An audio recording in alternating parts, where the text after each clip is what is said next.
Oh, what are you up to? Hmm? You're putting your toys away. Wow. That's not like you. No. You've been so good today, haven't you?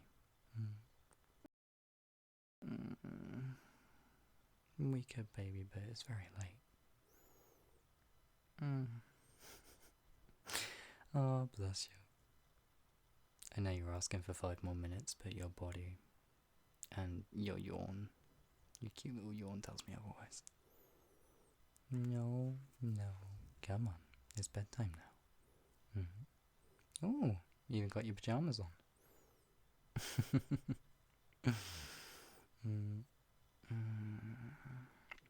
You cleaned your teeth? Oh, such a good little one, aren't you? Yeah, you're ready for bed. Baby, my sweet, why are you asking? Of course I'll tuck you in. Why wouldn't I tuck you in? It's my job to. Because I'm your daddy, aren't I? Yeah. Come on, in bed. Let me just wrap these warm blankets around you. You comfy? I know, the zip's making noise.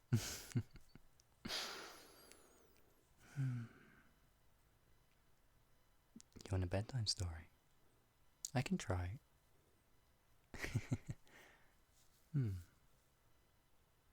No, I think we've read all the books you have. I can try and make one up.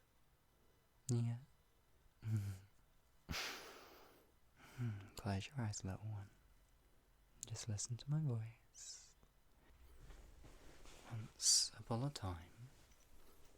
Actually.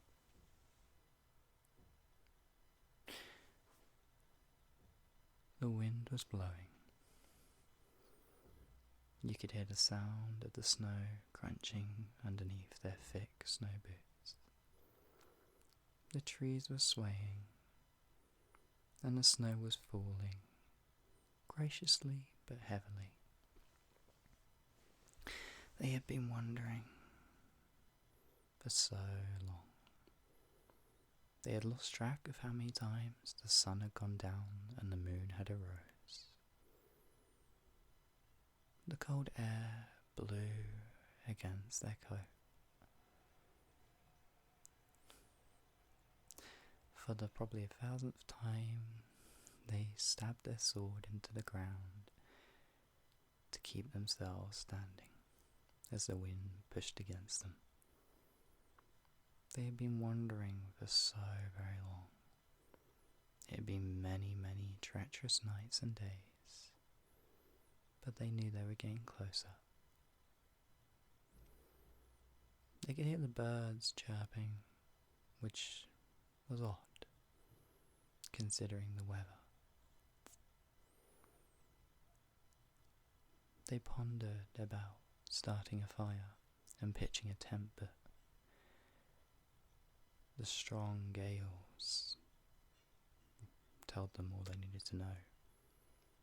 If they were to pitch a tent, the tent would probably blow away with them in it.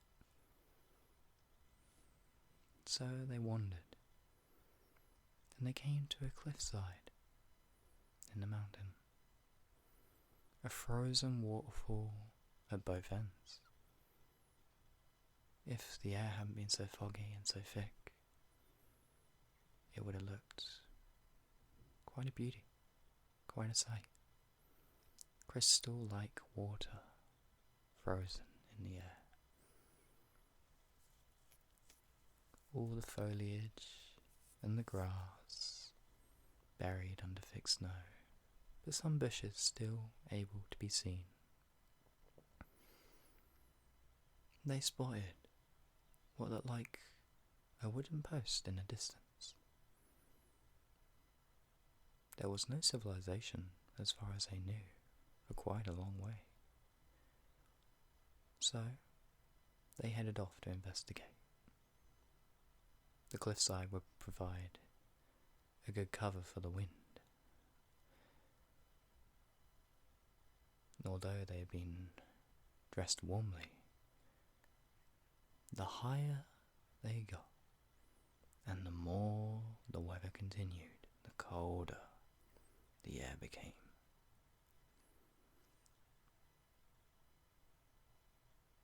And as they approached, they did in fact find a wooden plank just standing out the ground.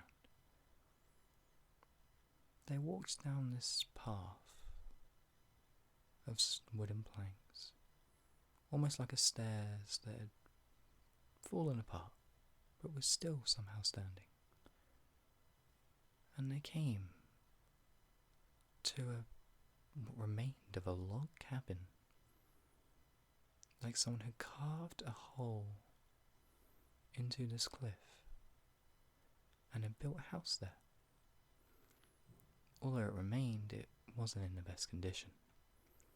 You could see the wooden foundations, and you could hear it creak, just against the wind. They decided to look in. There was a very small chance anyone was still living here. They were baffled by how someone even built a house up here. There was no trading routes, and trying to carry any lumber, any wood, would be a very hard task. But they sat inside. Although it was warmer, the wind and the cold air still blew in. There were many holes, many windows that had been carved into the cliff, and there was what seemed to be a beautiful garden outside. Although it wasn't in the best state, you could tell this log cabin was once quite a nice place. Maybe when the snow melted, they would see what lies underneath. There was unfortunately no basement to keep warm, and even the stone walls froze at the touch. They found an old wooden bed, and they found next to it a thick, huge, fluffy blanket. The thickest they'd ever seen. It was like fur, but not too thick so much that it would get in your mouth and give you hairballs like a little kitten. And so they started a fire, which didn't last long. They lighted some candles, which also froze, and the wick blew out in a matter of seconds. But they huddled. They got climbed into the bed. They set down their bags. They weighed them down so that the wind wouldn't take them away. And they just laid there. They rest their pillow behind their head. And they closed their eyes. And they listened to the sound of the wind just blowing against the house. They could hear the snowflakes falling ever so gently. And although it was a cold, freezing night, and although the wind blew very, very hard, the blanket kept them warm all through the night.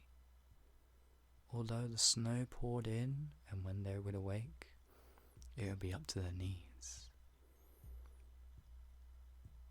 they were still as warm as could be.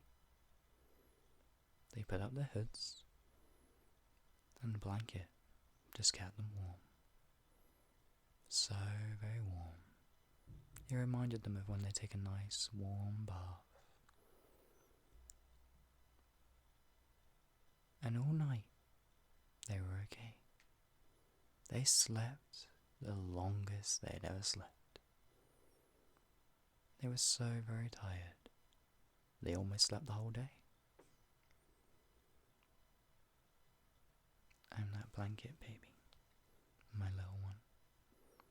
I will always keep you warm and safe, no matter how much it seems that something like a blanket could keep you warm in such a extreme condition.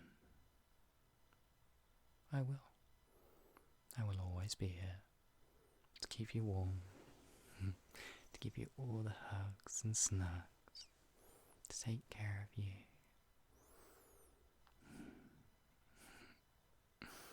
Oh.